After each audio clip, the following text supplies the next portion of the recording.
वज़ीर-ए-आज़म शहबाज शरीफ तुर्किया का 2 रोज़ा दौरा मुकम्मल करके ईरान रवाना हो गए। वो ईरान की आला क़यादत से मुलाकातें करेंगे।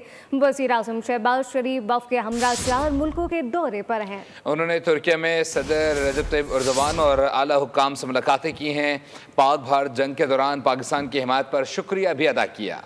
वज़ीर आज़म का 4 ममालिक का दौरा। शहबाज शरीफ तुर्किया से तेहरान रवाना हो गए। वज़ीर दिफा यशार ग्योलर समेत तुर्की के आला ओहदेदारों और पाकिस्तानी सफारती हुक्काम ने वज़ीर आज़म के वफ़द को इस्तांबुल से रवाना किया। वज़ीर आज़म शहबाज शरीफ ईरान में आला क़यादत से मुलाकातें करेंगे। इससे पहले वज़ीर आज़म शहबाज शरीफ तुर्की पहुँचे थे, जहाँ उन्होंने तुर्की के सदर रजब तैयब एर्दोगान से मुलाकात की, जिसमें नायब वज़ीर आज़म इसहाक डार और फील्ड मार्शल सैयद आसिम मुनीर भी साथ थे।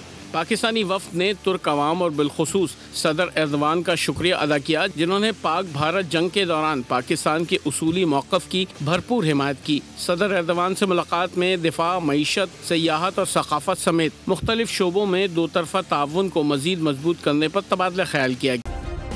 सब्सक्राइब करें और बेल दबाएं ताकि कोई खबर रह न जाए।